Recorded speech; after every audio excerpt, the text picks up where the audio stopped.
گئی پڑھیے. بسم الله الرحمن الرحيم. باب المجامع في رمضان هل يطعم أهله من الكفارة إذا زانوا محاذ. وبالسند المتصل منا إلى الإمام الهمام الحافظ الحجة أمير المؤمنين في الحديث أبي عبد الله محمد بن إسماعيل بن إبراهيم الجعفي البخاري رحمه الله تعالى ومتعنا بعلومه وفيوزه آمين.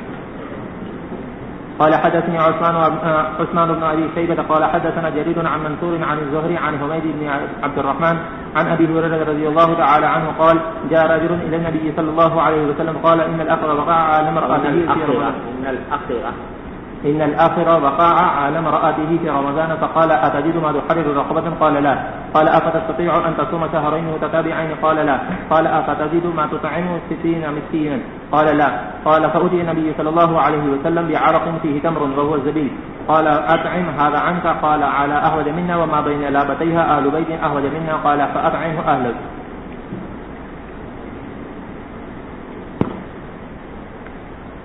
بسم الله الرحمن الرحيم. الحمد لله رب العالمين والصلاة والسلام على رسوله الكريم وعلى آله وأصحابه أجمعين. أما بعد.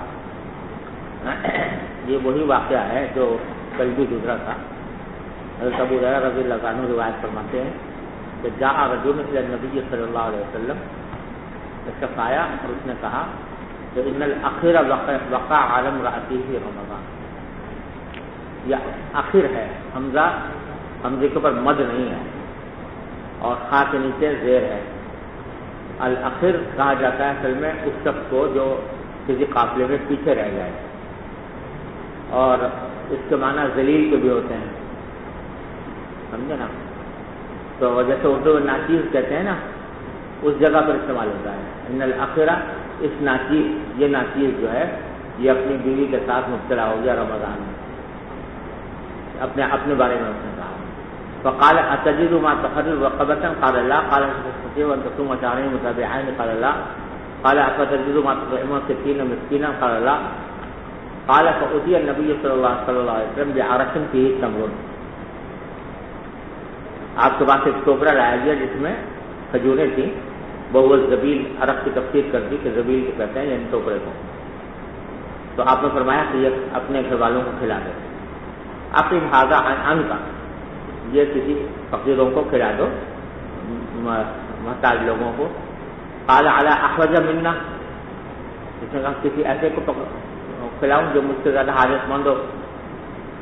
وما بين لابتيها اهل بيت احوج منا، احوج ما بين لابتيها اهل بيت احوج منا.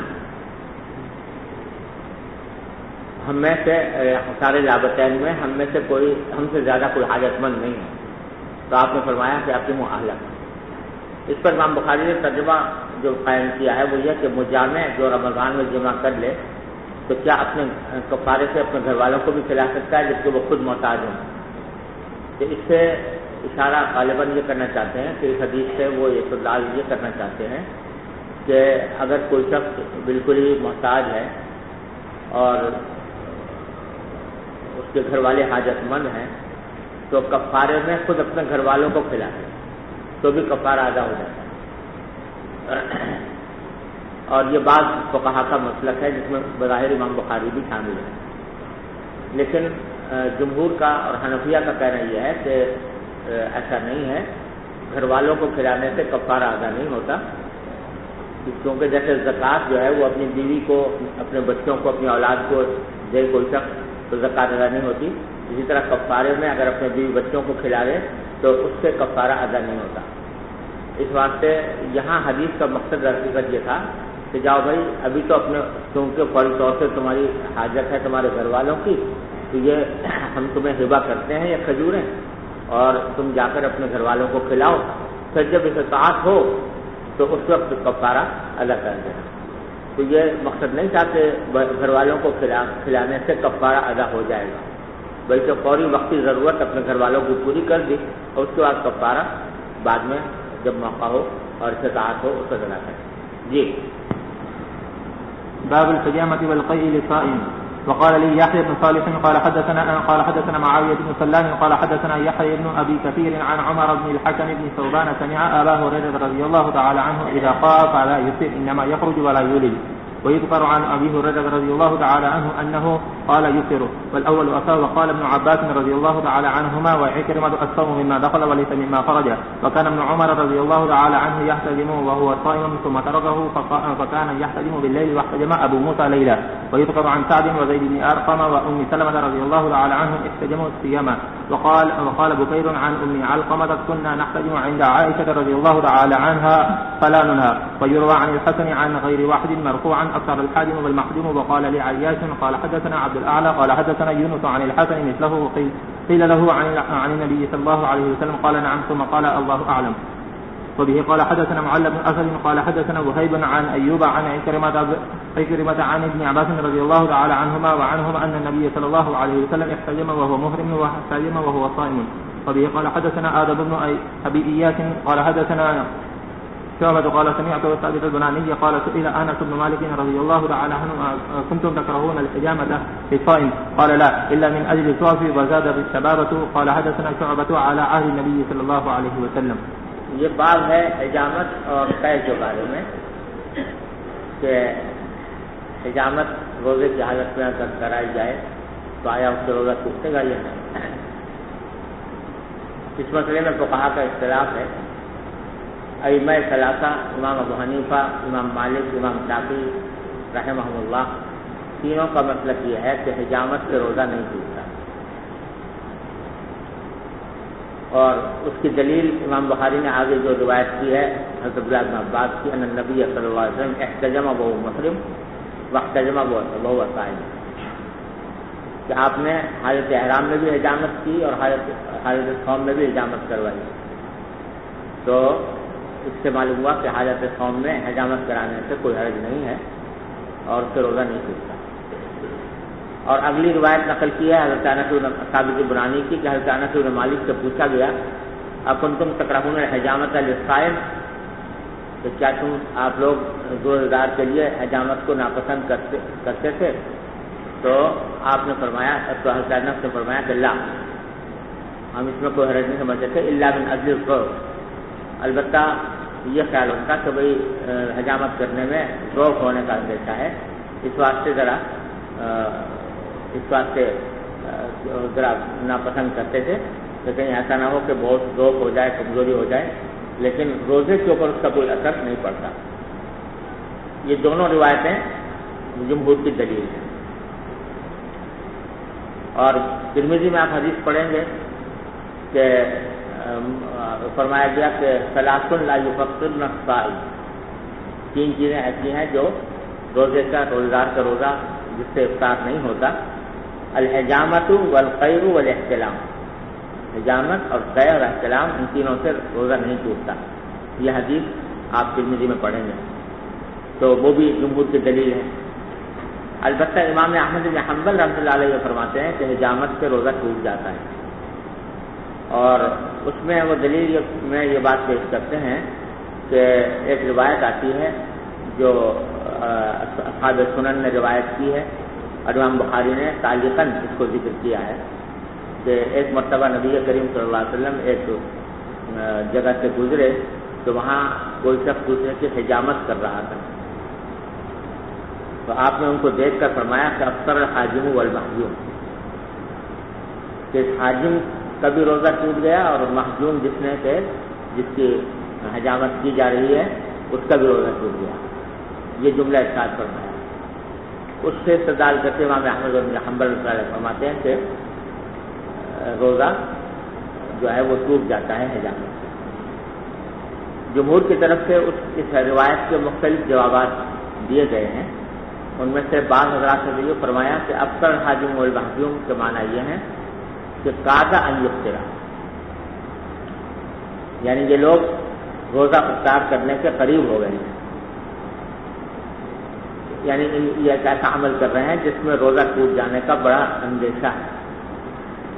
وہ کیوں؟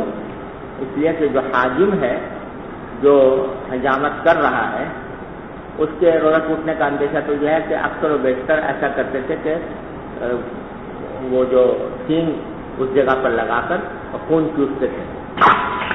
تو جب خون چوستے تھے تو اس میں اندیشہ ہوتا تھا اس بات کا کہ کوئی قطرہ حلق میں چلا جائے تو اس سے اس کا روزہ ٹوٹ جائے گا.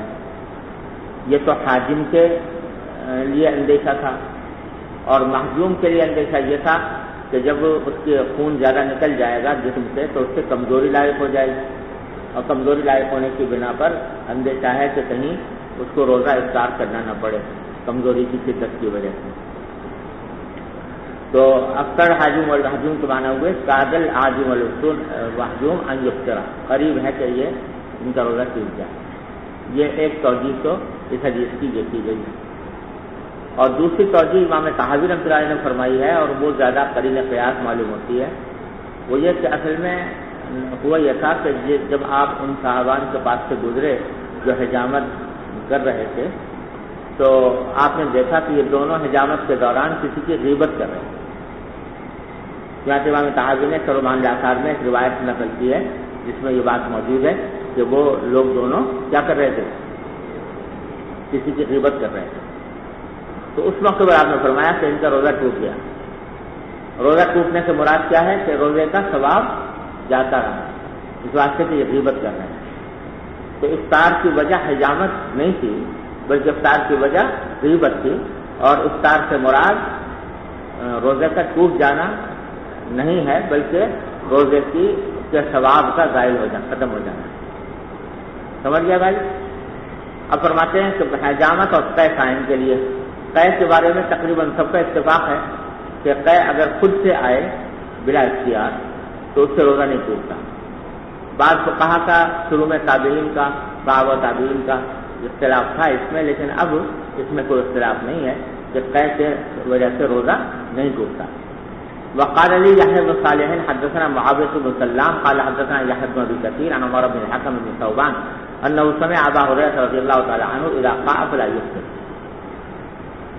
حضرت ابو ہریرہ کا یہ قول نقل کیا ہے کہ اگر کسی شخص کو قے آ جائے تو اس کا روزہ نہیں ٹوٹتا۔ انما یخرج ولا یولج، کیونکہ قے میں آدمی کوئی چیز جب قے ہوتی ہے تو وہ قے نکلتی ہے باہر، ولا یولج اب جسم کے اندر کوئی چیز داخل نہیں کی جا رہی ہوتی، اور روزہ جو ٹوٹتا ہے وہ جسم میں داخل کرنے سے ٹوٹتا ہے، خارج کرنے سے نہیں ٹوٹتا۔ ویذکر عن ابی ہریرہ رضی اللہ عنہ انہ قال یفطر، اور ابو ہریرہ سے ایک روایت یہ بھی مروی ہے کہ انہوں نے یہ فرمایا تھا کہ وہ اس سے روزہ ٹوٹ جاتا ہے، لیکن والاول اصح، پہلی روایت زیادہ صحیح ہے کہ انہوں نے یہ کہا کہ افطار نہیں ہوتا، روزہ نہیں ٹوٹتا۔ وقال ابن عباس رضی اللہ عنہما وعکرمہ الصوم مما دخل وليس مما خرج، عبداللہ ابن عباس اور عکرمہ دونوں کا یہ قول نقل کیا ہے کہ افطار جو ہوتا ہے، صوم جو ہوتا ہے یعنی اس پر ٹوٹتا ہے اس چیز سے جو کہ داخل ہو، نہ کہ اس چیز سے جو کہ خارج ہو۔ وکان ابن عمر یحتجم وهو صائم، عبداللہ ابن عمر بعض اوقات حجامت کروا لیا کرتے تھے جبکہ وہ روزے سے ہوتے تھے۔ ثم ترکہ، بعد میں پھر انہوں نے چھوڑ دیا، وکان یحتجم باللیل، تو پھر رات کے وقت میں کرتے تھے، رمضان میں اگر کرنا ہوتا تو رات میں کرتے تھے۔ یہ غالباً اس لیے کہ کیونکہ اختلاف تھا نا، بعض حضرات کہتے تھے کہ حجامت سے روزہ ٹوٹ جاتا ہے، تو حضرت عبداللہ بن عمر بڑے متورع اور متقی بزرگ تھے، شبہات سے بھی پرہیز کرتے تھے، تو انہوں نے سوچا کہ اختلاف جب ہے تو کیوں دن میں کریں، رات میں کریں، تاکہ کسی کے نزدیک بھی روزہ فاسد نہ ہو۔ وقت جب ابو موسیٰ لیلاً، اور ابو موسیٰ اشعری نے بھی رات کے وقت میں حجامت کروائی۔ وذکر عن سعد وسعد بن ارقم و ام سلمہ، ان تینوں بزرگوں سے مروی ہے کہ انہوں نے احتجموا صیاما، انہوں نے حجامت کروائی روزے کی حالت میں۔ وقال بکیر عن ام علقمہ كنا نحتجم عند عائشہ فلا ننہى، حضرت ام علقمہ کہتی ہیں کہ ہم حجامت کرواتی تھی اور حضرت عائشہ کے سامنے، تو ہمیں منع نہیں کیا جاتا تھا، انہیں عائشہ منع نہیں کرتی تھی حجامت کروانے سے حالت قوم۔ وجروہ عن حسن غیر واحد مرفوعا، اور حسن بصری وغیرہ سے حسن بصری نے متعدد صحابہ سے روایت کی ہے مرفوعاً، جب آپ نے فرمایا کہ افطر الحاجم والمحجوم، تو اس کا جواب میں دے چکا ہوں۔ وقال لي عياش حدثنا عبد الاعلى قال حدثنا يونس عن حسن مثله، جب حسن بصری نے یہ کہا کہ افطر الحاجم والمحجوم والی روایت کی تو ان سے پوچھا گیا کہ عن النبی صلی اللہ علیہ وسلم، کیا یہ افطر الحاجم والمحجوم کا جملہ جو ہے یہ نبی کریم صلی اللہ علیہ وسلم سے مروی ہے؟ قال نعم، تو پہلے تو انہوں نے کہا کہ ہاں حضور سے مروی ہے، پھر کہنے لگے اللہ اعلم، اللہ ہی بہتر جانتا ہے. یعنی وہ خود ان کو بھی تردد ہو گیا تھا کہ آیا یہ مرفوع طریقے پر ہے یہ مروی یا نہیں. اس سے بھی حدیث کے استدلال جو ہے وہ ضعیف ہو جاتا ہے امام احمد بن حنبل. جی ایک سوال. جی اس میں جو پہلی والی حدیث کے اندر بعض حضرات نے توجہ فرمائی کہ گھر والوں کو کھلا دو فی الحال اور بعد میں جو ہے وہ اس کا جو ہے کفارہ دے دینا. تو یہ حضرات اس کا کیا جواب دیتے ہیں جس میں رسول اللہ صلی اللہ علیہ وسلم نے فرمایا کہ یہ خاص تمہارے لیے تمہارے علاوہ کسی اور کے لیے نہیں ہے. حدیث کے آخر میں جو آپ علیہ السلام نے اس سے کہا کہ ٹھیک ہے تم خود اپنے لیے کھا لو یہ کہ تم زیادہ محتاج ہو لیکن یہ خاص تمہارے لیے تمہارے علاوہ کسی کے لیے نہیں. یہ کہاں ہے یہ بعض حدیث کے اندر سے نور الانوار میں تھا. نور الانوار میں آیا جی مجھے حدیث کی کسی کتاب میں یاد نہیں پڑتا. بعض اوقات فقہ کی کتابوں میں روایتیں آ جاتی ہیں جو کہیں مشہور نہیں ہوتی لیکن یہ ہو سکتا ہے اس کا مطلب کہ تمہارے لیے ہے کہ تم چونکہ محتاج ہو اس واسطے تمہارے لیے یہ گنجائش ہے کہ تم پہلے اپنے گھر والوں کو کھلاؤ بعد میں کفارہ ادا کرو. لیکن جو لوگ محتاج نہ ہوں تو وہ ان کے لیے فرض ہے کہ جو ہی ان کو موقع ملے تو فوراً کفارہ ادا کریں. یہ مطلب بھی ہو سکتا ہے اگر ثابت ہو گئی مگر میرے علم میں کسی حدیث کی کتاب میں یہ مجھے یاد نہیں پڑتا کہ کہیں ایسا مذکور ہو. باب الصوم في السفر والإفطار. وبه قال حدثني علي بن عبد الله قال حدثنا سفيان عن أبي إسحاق الشيباني سمع ابن أبي أوفى رضي الله تعالى عنه قال كنا مع رسول الله صلى الله عليه وسلم في سفر فقال لرجل انزل فاجدح لي قال يا رسول الله الشمس قال انزل فاجدح لي قال يا رسول الله الشمس قال انزل فاجدح لي فنزل فجدح له شرب ثم رمى بيده ها هنا ثم قال إذا رأيتم الليل أقبل من ها هنا فقد أفطر الصائم. تبعه جرير وأبو بكر بن عياش عن الشيباني عن ابن أبي أوفى رضي الله تعالى عنه وعنه قال كنت مع رسول الله صلى الله عليه وسلم في سفر. وبه قال حدثنا محمد. جی کیا کہتے ہیں؟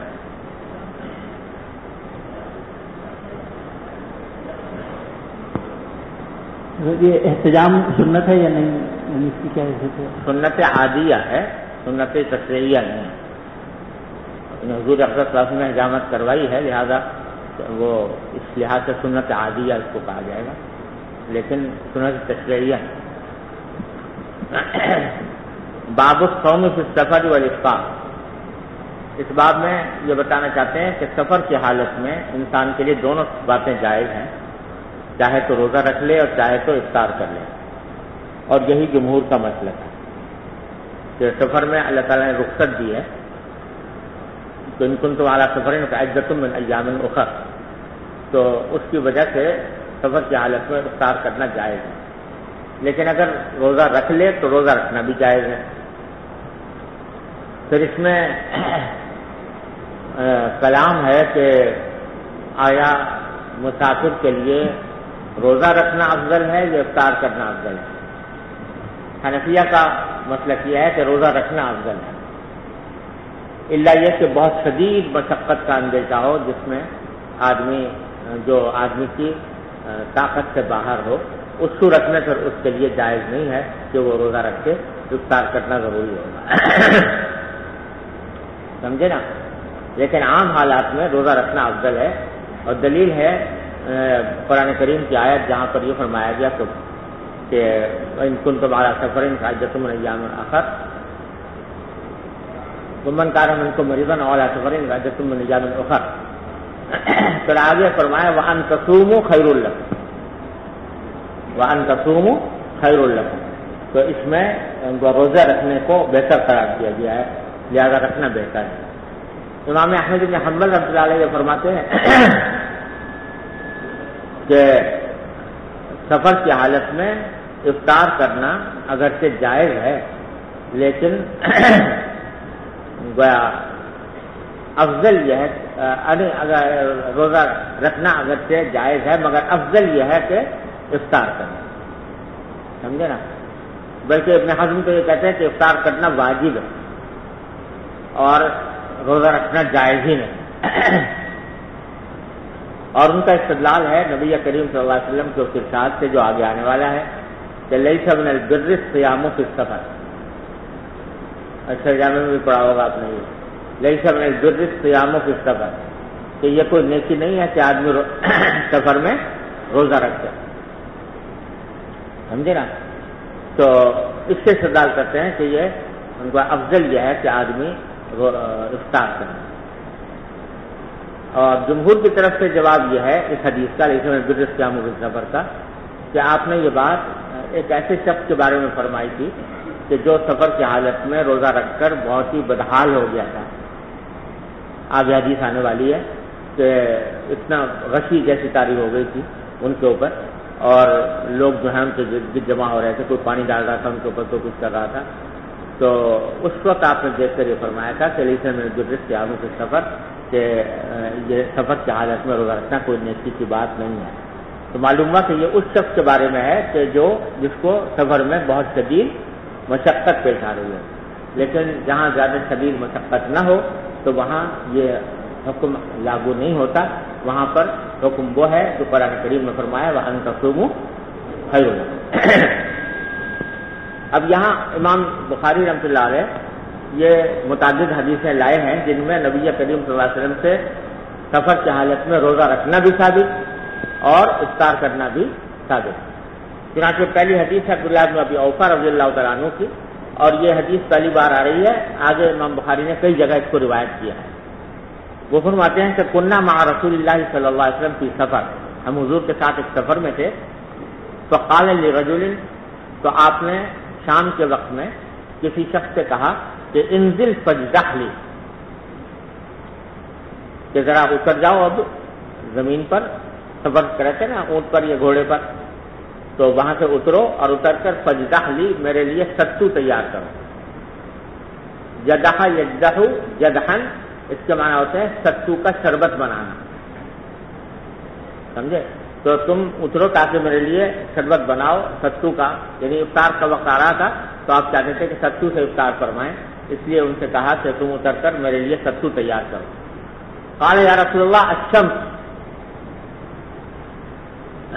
تو انہوں نے عرض کیا کہ رسول اللہ ابھی تو دھوپ نظر آ رہی ہے. دھوپ نظر آنے کے معنی بظاہر یہ ہے کہ سورج اگرچہ ڈوب چکا تھا لیکن اس کے جو روشنی ہے وہ بہت تیز افق کے اوپر موجود تھی. تو اس کی وجہ سے یا تو وہ کہہ رہے تھے کہ دھوپ ہے, یا پھر یہ کہ دھوپ واقعی یعنی سورج ابھی ڈوبا نہیں تھا, تھوڑا سا باقی تھا. تو آپ نے اترنے کیا تھا کہ اتنی دیر میں یہ ستو بنائیں گے, اتنی دیر میں سورج ڈوب جائے گا, تو اس واسطے آپ نے حکم دیا تھا. تو انہوں نے کہا کہ دھوپ ہے. قال انزل فاجدح لی, آپ نے پھر دوبارہ دہرائی وہ بات کرنی, اتر جاؤ, اتر کر سب کو تیار کرو. قال یا رسول اللہ الشمس, قال انزل فاجدح لی فنزل فجدح له, تو وہ اترے اور انہوں نے حضور کے لیے ستو تیار کیا. فشربا, آپ نے وہ کیا. ثم رما بیدہ ہاہنا, پھر اپنا جو دست مبارک ہے وہ پھیلایا مشرق کی طرف, مشرق کی طرف پھیلایا. پر فرمایا کہ اذا رأیتم اللیل اقبل من ہاہنا, جب تم دیکھو کہ رات آ رہی ہے اس طرف سے یعنی مشرق کی طرف سے, فقد افطر الصائم, تو صائم جو ہے اس کا افطار ہو سکتا ہے, ہو جائے گا. مطلب کہنے کا یہ ہے کہ تم تو دیکھ رہے ہو مغرب کی طرف, یہاں روشنی بہت ہے ابھی, سمجھے نا. حالانکہ اگر مغرب میں روشنی بہت زیادہ ہے تو اس سے یہ لازم نہیں آتا کبھی افطار کا وقت نہ آیا ہو. مشرق کی طرف دیکھو کہ وہاں سے اندھیرا آنا شروع ہو جاتا ہے سورج کے ڈوبتے ہی, تو جب وہاں سے رات آتی ہوئی دیکھو تو سمجھو کہ افطار ہو گیا. جی. وبه قال حدثنا مسدد قال حدثنا يحيى عن هشام قال حدثني أبي عن عائشة رضي الله تعالى عنها أن حمزة بن عامر الأسلمي رضي الله تعالى عنه قال يا رسول الله إني أسود الصوم. قال وحدثنا عبد الله بن يوسف قال أخبرنا مالك عن هشام بن عروة عن أبيه عن عائشة رضي الله تعالى عنها وعنهم زوج النبي صلى الله عليه وسلم أن حمزة بن عامر الأسلمي رضي الله تعالى عنه قال للنبي صلى الله عليه وسلم أصوم في السفر وكان كثير الصيام فقال إن شئت فصم وإن شئت فأفطر.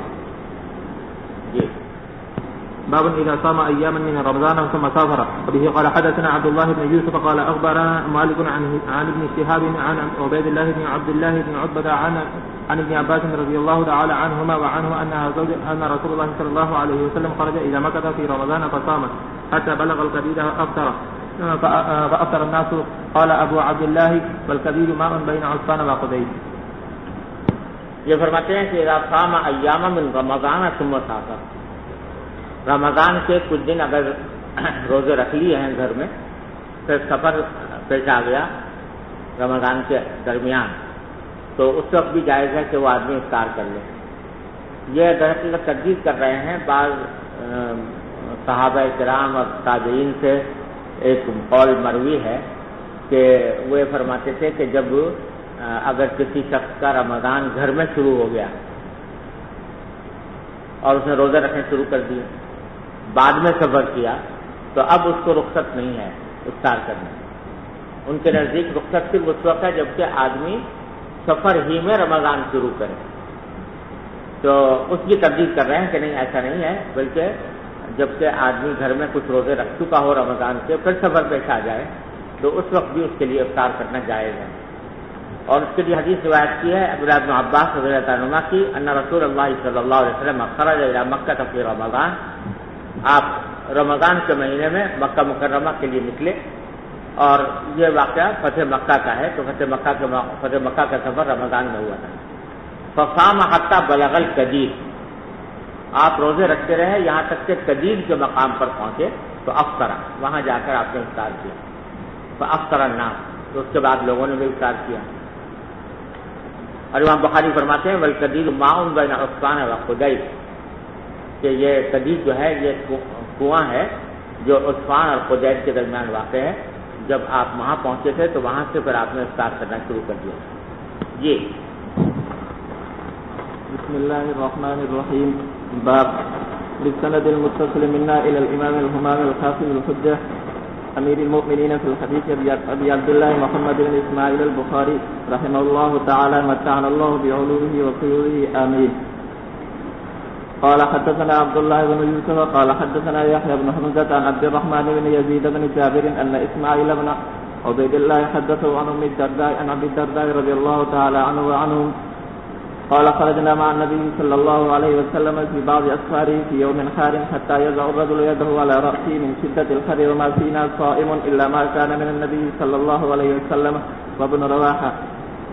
حضرت ابو الدرداء فرماتے ہیں کہ ہم نبی کریم صلی اللہ علیہ وسلم کے ساتھ ایک سفر میں نکلے تو یوم حار، ایک ایسے دن میں جو بہت سخت گرم تھا، یہاں تک کہ کوئی شخص ہاتھ رکھتا تھا اپنے سر پر گرمی کی شدت سے. وما فینا صائم، اور ہم میں سے کسی کا بھی روزہ نہیں تھا اس گرمی کی شدت میں سفر میں، الا ما کان نبی صلی اللہ علیہ وسلم وابن رواحہ، البتہ حضور کا روزہ تھا اور عبداللہ بن رواحہ کا روزہ تھا. تو بتانا یہ مقصود ہے کہ اکثر صحابہ نے روزہ نہیں رکھا ہوا تھا اور حضور اکثر صلی اللہ علیہ وسلم نے عبداللہ بن رواحہ نے رکھا ہوا تھا. تو دونوں باتیں جائز ہیں، سفر میں روزہ رکھ لیں یا چھوڑ لیں. جی باب قول النبي صلى الله عليه وسلم لمن ظلل عليه اشتد الحر ليس من البر الصوم في السفر. وبه قال حدثنا آدم قال حدثنا شعبة قال حدثنا محمد بن عبد الرحمن الأنصاري قال سمعت محمد بن عمرو بن الحسن بن علي عن جابر بن عبد الله رضي الله تعالى عنه وعنهم قال كان رسول الله صلى الله عليه وسلم في سفر فرأى زحاما ورجلا قد ظلل عليه فقال ما هذا؟ فقالوا صائم فقال ليس من البر الصوم في السفر. جابر روایت فرماتے ہیں کہ نبی کریم صلی اللہ علیہ وسلم ایک سفر میں تھے تو آپ نے ایک جگہ ہجوم دیکھا اور ایک شخص کو دیکھا قد ظلل علیہ، کہ لوگوں نے اس کے اوپر سایہ کیا ہوا ہے. فقال ما هذا، پوچھا بھائی کیا ہو رہا ہے؟ فقالوا صائم، کہا کہ صاحب نے روزہ رکھا تھا. فقال لیس من البر الصوم في السفر، اس موقع پر آپ نے فرمایا. تو اس سے صاف واضح ہو رہا ہے کہ یہ جملہ آپ نے اس ایسے شخص کے بارے میں فرمایا کہ جو بہت زیادہ اپنے آپ کو مشقت میں جس نے ڈال لیا تھا سفر میں روزہ رکھتا. جی باب لم يعب اصحاب النبي صلى الله عليه وسلم بعضهم بعضا في الصوم والافطار. وبه قال حدثنا عبد الله بن مسلمة عن مالك عن حميد الطويل عن أنس بن مالك رضي الله تعالى عنه قال كنا نسافر مع النبي صلى الله عليه وسلم فلم يعد الصائم على المفطر ولا المفطر على الصائم. یعنی دونوں طریقے ہوتے تھے، جو روزہ رکھتا تھا وہ کوئی ملامت نہیں کرتا تھا افطار کرنے والے کو، جو افطار کرتا تھا وہ روزہ رکھنے والے کو کوئی ملامت نہیں کرتا تھا. جی باب من افطر في السفر ليراه الناس. وبه قال حدثنا موسى بن اسماعيل قال حدثنا ابو عوانة عن منصور عن مجاهد عن طاووس عن ابن عباس رضي الله تعالى عنهما وعنهم قال خرج رسول الله صلى الله عليه وسلم من المدينة الى مكة فصام حتى بلغ عثمان ثم دعا بماء فرفعه الى يده ليريه الناس فافطر حتى قدم مكة وذلك في رمضان. فكان ابن عباس رضي الله عنهما يقول قد صام رسول الله صلى الله عليه وسلم وافطر فمن شاء صام ومن شاء افطر.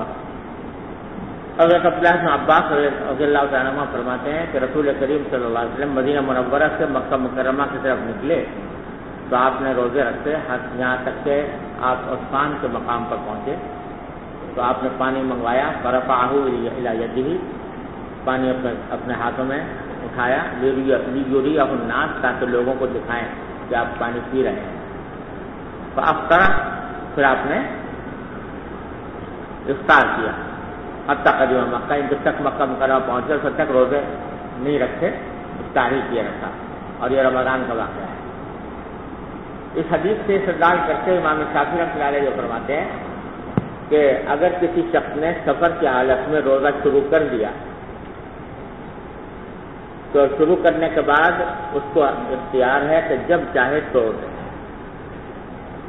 یعنی جس طرح سفر کی حالت میں اس کے لیے جائز تھا کہ روزہ نہ رکھے، شروع ہی سے نہ رکھے، اسی طرح یہ بھی جائز ہے کہ شروع میں رکھا اور پھر بعد میں کسی بھی وقت توڑ دیا. کیونکہ یہاں رسول کریم صلی اللہ علیہ وسلم نے شروع میں روزہ رکھا تھا لیکن پھر بعد میں عثمان کے مقام پر پہنچ کر توڑ دیا. اور امام ابو حنیفہ رحمۃ اللہ علیہ کا قول یہ ہے کہ اگرچہ مسافر کے لیے یہ تو جائز ہے کہ وہ شروع نہ کرے روزہ، لیکن اگر روزہ شروع کر دیا تو توڑنا اس وقت تک جائز نہیں جب تک کہ شدید مشقت نہ پیش آ جائے. سمجھے نا؟ ایسی شدید مشقت کے جو ناقابل برداشت ہو رہی ہو وہ ایسے موقع پر پھر توڑنا جائز ہو جائے گا، لیکن جب تک ایسی مشقت نہ ہو تو اس وقت تک توڑنا جائز نہیں، اس کو پورا ہی کرنا چاہیے. کیونکہ وہاں بنفا کا اصول یہ ہے کہ لا تبطلوا اعمالکم، جو عمل شروع کر دیا اس کو ابھی باقی پورا کرنا چاہیے، اس کو بیچ میں ختم کرنا یہ درست نہیں ہے، الا یہ کہ شدید مشقت پیش آ جائے. اور امام بنفا علیہ اس واقعے کو محمول کرتے ہیں ایسی شدید مشقت پر. اور شدید مشقت کی دلیل یہ ہے کہ یہی حدیث ترمذی میں آئی ہے، تو وہاں امام ترمذی نے جو اس حدیث کو روایت کیا اس میں الفاظ یہ ہیں کہ حتی بلغ الناس الجہد، کہ لوگوں کو شدید مشقت پیش آ گئی تو پھر آپ نے کھڑے ہو کر افطار فرمایا.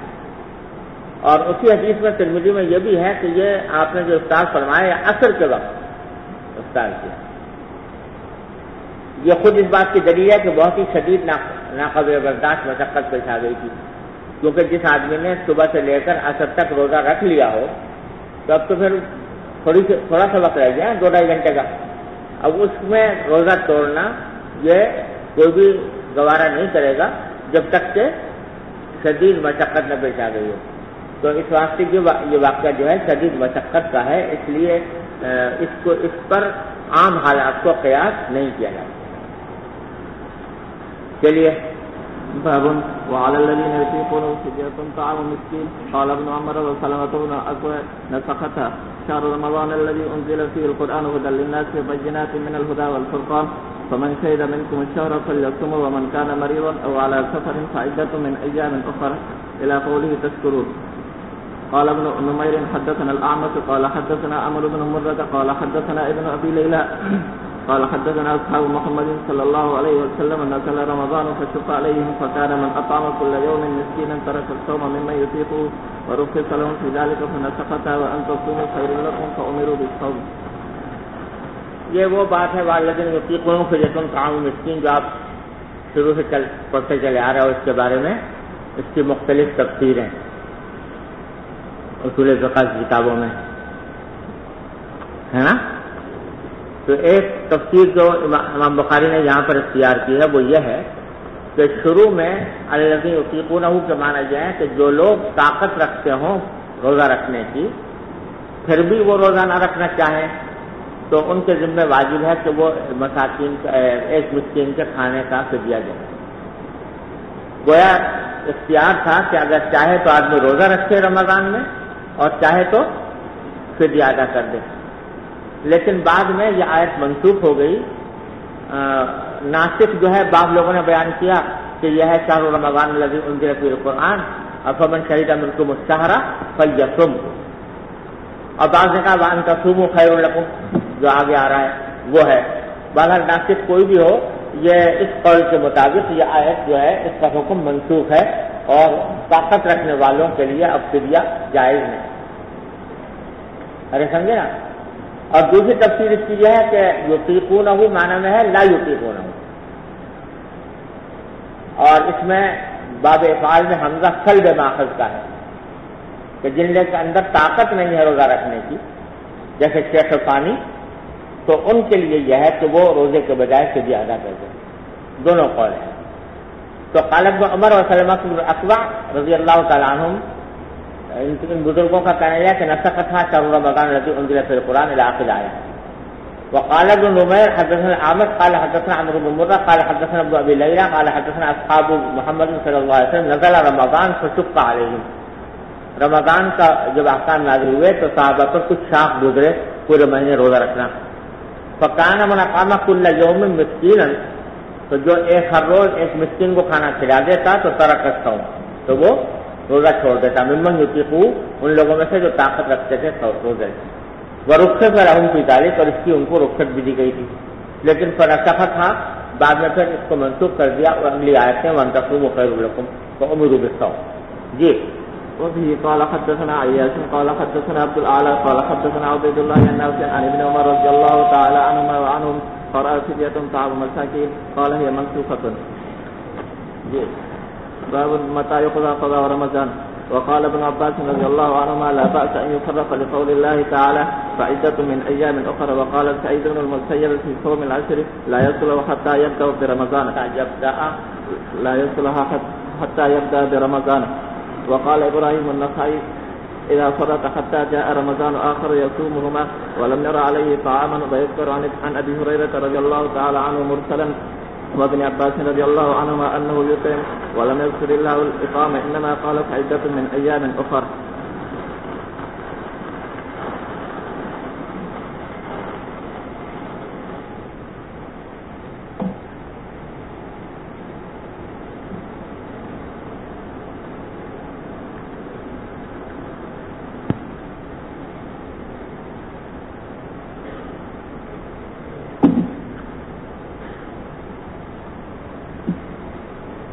یہاں سے رمضان کے قضا کے کچھ مسائل بیان کر رہے ہیں امام بخاری کہ اگر کسی شخص سے رمضان کے روزے چھوٹ جائیں بیماری کی وجہ سے یا سفر کی وجہ سے یا کسی اور وجہ سے تو قضا اس کو کب رکھنی چاہیے.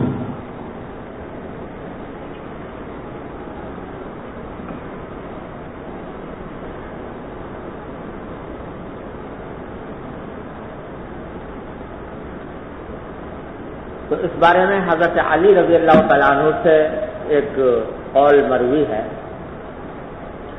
کہ وہ یہ فرماتے تھے کہ قضا جو ہے وہ علی الفور واجب ہے اور متتابعاً واجب. کیا معنی کہ جو ہی انسان کا سفر مثلا سفر کی وجہ سے روزے چھوٹ گئے جو ہی آدمی سفر سے واپس گھر آیا تو آتے ہی فرض ہے کہ قضا کرے. اور قضا بھی کس طرح کرے کہ پے در پے کرے. جتنے روزے ہیں پے در پے رکھے, بیچ میں فاصلہ کرنا جائز نہیں. یا کوئی شخص بیمار تھا کیوں ہی تندرست ہوا تو فوراً روزہ رکھنا ضروری ہے، اور گھر پہ رکھنے ضروری ہے، فاصلہ کرنا جائز نہیں ہے۔ یہ قول حضرت علی رضی اللہ تعالیٰ عنہ سے منقول ہے۔ تو امام بخاری یہاں بتا رہے ہیں کہ یہ قول مختار نہیں ہے، اور صحیح بات یہ ہے کہ قضا کسی وقت بھی رکھ سکتا ہے، علی الفور واجب نہیں ہے۔ ہاں یہ ضرور ہے کہ آدمی کو جتنا جلدی ہو سکے اپنے سر سے یہ فریضہ اتارنا چاہیے، لیکن واجب یہ نہیں ہے کہ فوراً رکھیں، اور پیدر پہ رکھنا بھی واجب نہیں ہے۔ یہ بھی جائز ہے کہ کچھ آج رکھ لیے، کچھ ایک ہفتے بعد رکھ لیے، کچھ ایک مہینے بعد رکھ لیے، تفریق کر کے رکھنا بھی جائز ہے۔ تو فرماتے ہیں متى يقضى قضاء رمضان، وقال ابن عباس، عبداللہ ابن عباس کا قول ہے کہ لا باس ان يفرق، کہ تفریق کرنے میں کوئی حرج نہیں ہے، یعنی پیدر پہ رکھنے ضروری نہیں ہے، کچھ آج رکھ لیے، کچھ ایک ہفتے بعد رکھ لیے، یہ جائز ہے۔ لقول اللہ تعالیٰ فعدۃ من ایام اخر، کیونکہ باری تعالیٰ نے فرمایا کہ گنتی پوری کرو دوسرے دنوں سے۔ اب دوسرے دنوں میں کوئی قید نہیں لگائی کہ اکٹھی کرو، نہیں یہ لگائی کہ فوراً کرو، بلکہ دوسرے دنوں میں جس طرح بھی ہو جائے گنتی پوری ہو جانی چاہیے۔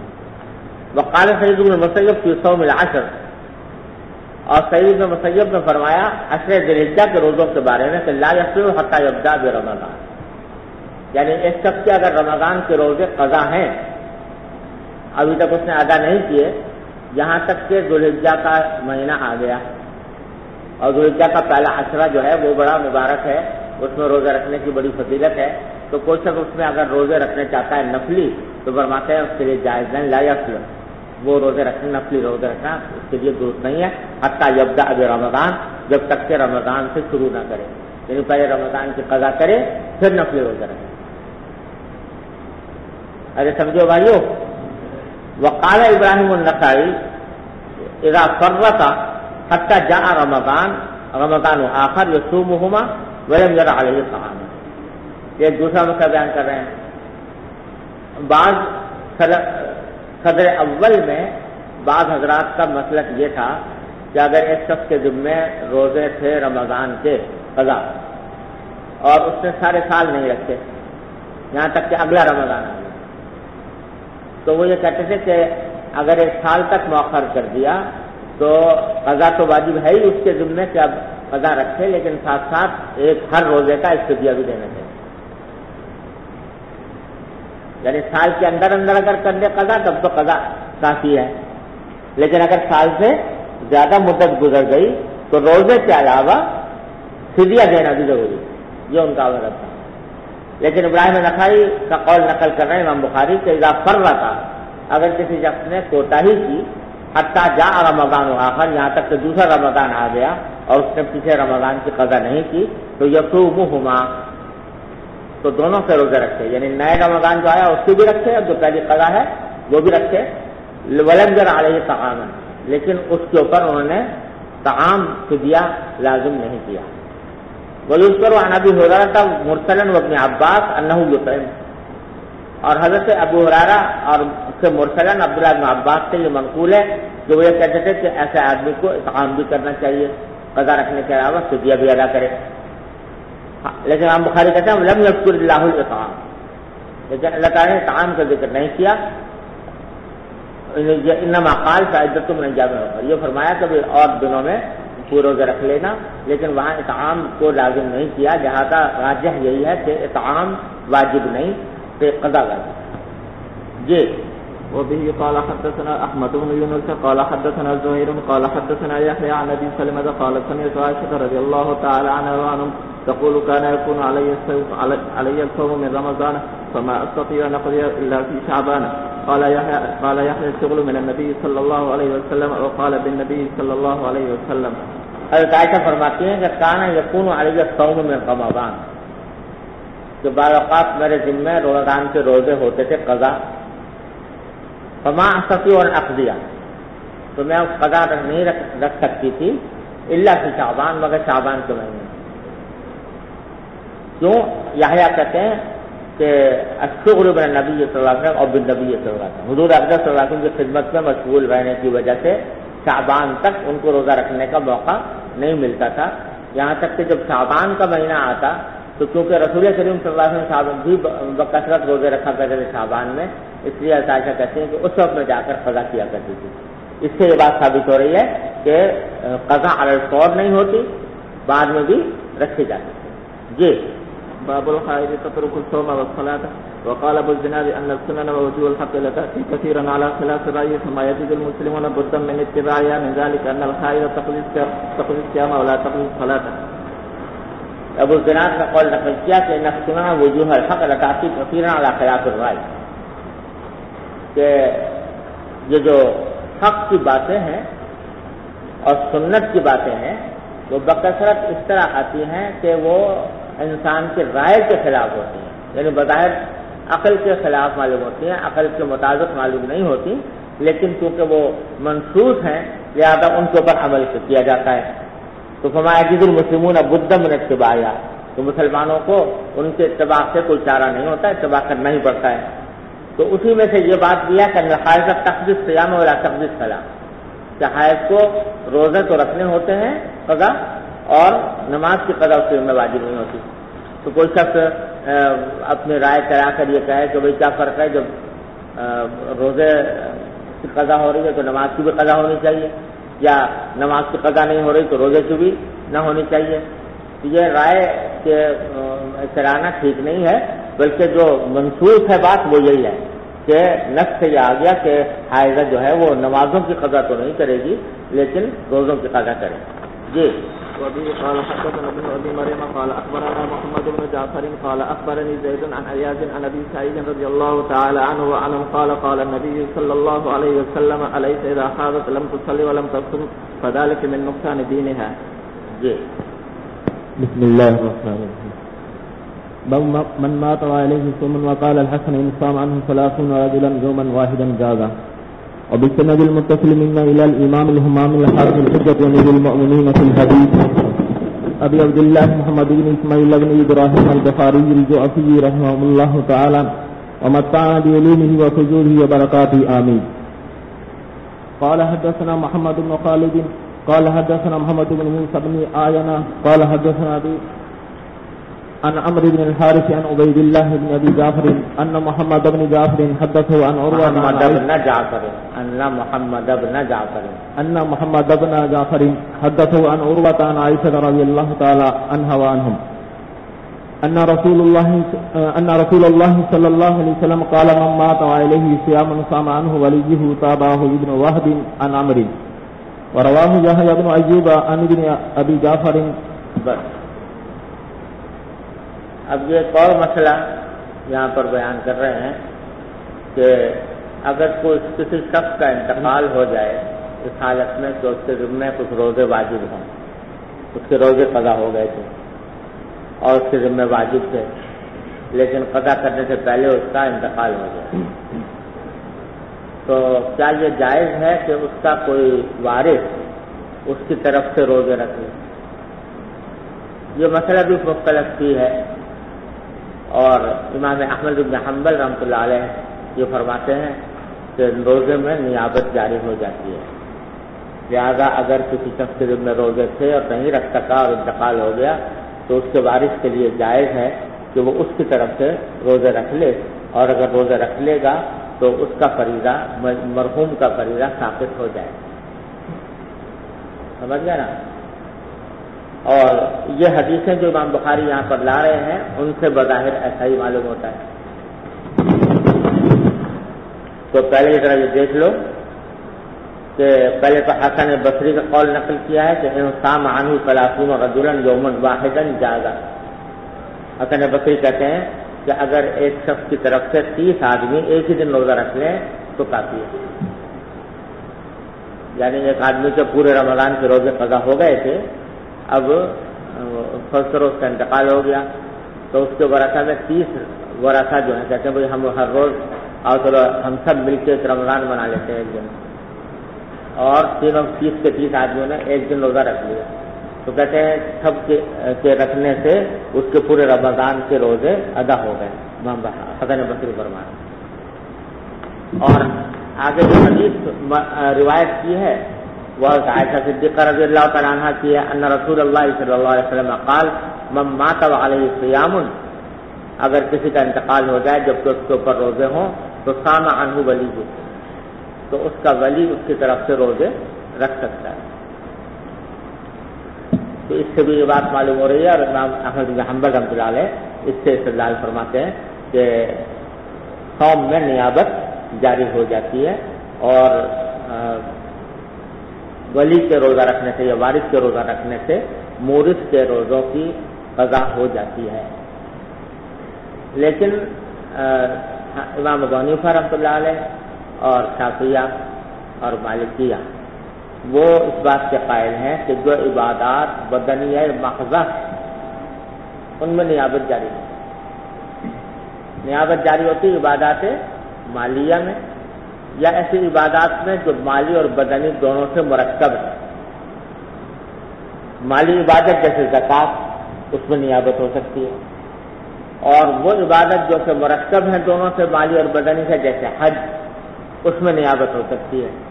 لیکن جو محض بدنی ہے جیسے کہ روزہ یا نماز، اس میں نیابت جاری نہیں ہوتی، لہذا اگر کوئی شخص دوسرے کی طرف سے نماز پڑھنا چاہے تو وہ نہیں درست ہو سکتی، اور اگر کوئی شخص دوسرے کی طرف سے روزہ رکھنا چاہے تو وہ نہیں ہو سکتا۔ اور جمہور کی دلیل اس باب میں وہ حدیث ہے جو امام نسائی رحمۃ اللہ علیہ نے سنن کبریٰ میں روایت کی ہے، اور اس میں نبی کریم صلی اللہ علیہ وسلم کا یہ ارشاد منقول ہے کہ لا یصلی احد عن احد ولا یصوم احد عن احد، کوئی شخص دوسرے کی طرف سے نماز نہیں پڑھ سکتا اور کوئی شخص دوسرے کی طرف سے روزہ نہیں رکھ سکتا۔ یہ آپ نے قاعدہ کلیہ بیان کر سمجھ گئے؟ جب یہ قاعدہ کلیہ نبی کریم صلی اللہ علیہ وسلم کی طرف سے آ گیا تو اب اگر کوئی واقعات جزیہ اس کے خلاف مروی ہیں تو ان کی توجیح کی جائے گی، ان میں تعویل کی جائے گی، اور ان کی وجہ سے اس قاعدہ کلیہ کو نہیں توڑا جائے گا۔ اب یہاں جیسے یہ ارشاد مروی ہے کہ اگر کوئی شخص مر گیا تو اس کے ذمہ روزے ہیں تو اس کا ولی اس کی طرف سے روزہ رکھے، اس کی توجیح مثلا یہ کی ہے بعض حضرات نے یہاں روزہ رکھنے سے مراد روزے کا فدیہ دینا ہے، تو ولی جو ہے اس کی طرف سے روزے کا فدیہ ادا کرے۔ اور زیادہ کچھ نسبتاً بہتر توجیہ کی ہے حضرت شاہ صاحب رحمۃ اللہ علیہ نے، علامہ محمد شاہ صاحب کشمیری رحمۃ اللہ علیہ نے، وہ فرماتے ہیں کہ یہاں پر مراد اس سے یہ ہے کہ صام عنہ ولی سے کہ اس کا ولی جو ہے اس کی طرف سے روزے رکھنے کے معنی یہ ہے کہ روزے رکھ کر اس کو ایصال ثواب کرے، سمجھے نا؟ روزہ رکھ کر ایصال ثواب کر دیں، یہ ہو سکتا ہے۔ اور ایصال ثواب کے نتیجے میں اللہ تعالیٰ اس کے گناہ میں کمی کر دیں تو یہ، اور اس کے قضا کا جو گناہ ہے اس میں کمی کر دیں تو یہ اللہ تعالیٰ کی رحمت سے کچھ بعید نہیں ہے، یہ مراد ہے صام عنہ ولی۔ اور بعض حضرات نے یہ فرمایا کہ یہ صام عنہ ولی وغیرہ کی جو حدیثیں ہیں یہ ساری منسوخ ہیں، اور ناسخ وہی ہے لا یصلی احد عن احد ولا یصوم احد عن احد، کیونکہ وہ قاعدہ کلیہ ہے اس لیے اس کو ناسخ قرار دیا۔ یہ تینوں مختلف جوابات اس حدیث سے دیے گئے۔ ارے سمجھ گیا بھائی؟ چلو۔ وبه قال حدثنا محمد بن عبد الرحيم قال حدثنا معاوية بن عمرو وقال حدثنا زائدة عن الأعمش عن مسلم البتين عن سعيد بن جبير عن ابن عباس رضي الله تعالى عنهم قال جاء رجل إلى النبي صلى الله عليه وسلم فقال يا رسول الله إن أمي ماتت وعليها صوم شهر أفأقضيه عنها؟ قال نعم، فدين الله أحق أن يقضى. قال سليمان فقال الحكم وسلمة ونحن جميعا جلوس حين حدث مسلم بهذا الحديث قال سمعنا مجاهدا يذكر هذا عن ابن عباس ويذكر عن أبي خالد الأحمر قال حدثنا الأعمش عن الحكم والمسلم البتين وسلمة بن قهيل عن سعيد بن جبير وعطاء مجاهد عن ابن عباس رضي الله تعالى عنهم قال قالت امرأة للنبي صلى الله عليه وسلم إن أختي ماتت. وقال يحيى وأبو معاوية حدثنا الأعمش عن مسلم عن سعيد عن ابن عباس رضي الله تعالى عنهم. قالت امرأة للنبي صلى الله عليه وسلم إن أمي ماتت. وقال عبيد الله عن زيد بن أبي أنيسة عن الحكم عن سيد عن ابن عباس رضي الله تعالى عنه وعنهم. قالت امرأة للنبي صلى الله عليه وسلم ماتت أمي وعليها صوم نذر. وقال أبو حريز حدثني كرامة عن ابن عباس رضي الله تعالى عنهم. قالت امرأة للنبي صلى الله عليه وسلم ماتت أمي وعليها صوم 15 يوما. یہ ایک حدیث ہے حضرت عبداللہ بن عباس رضی اللہ تعالیٰ عنہ کی کہ ایک شخص آیا نبی کریم صلی اللہ علیہ وسلم کی خدمت میں اور آ کر عرض کیا کہ یا رسول اللہ ان امی ماتت، میری والدہ کا انتقال ہو گیا ہے، وعلیہا صوم شہر، اور ان پر 1 مہینے کے روزے واجب تھے، اب اقضی عنہا، کہ کیا میں ان کی طرف سے قضا کر لوں؟ قال نعم، آپ نے فرمایا کہ ہاں کر لو، فدین اللہ احق ان یقضی، کیونکہ اللہ کا جو دین ہے وہ اس بات کا زیادہ مستحق ہے کہ اس کو ادا کیا جائے۔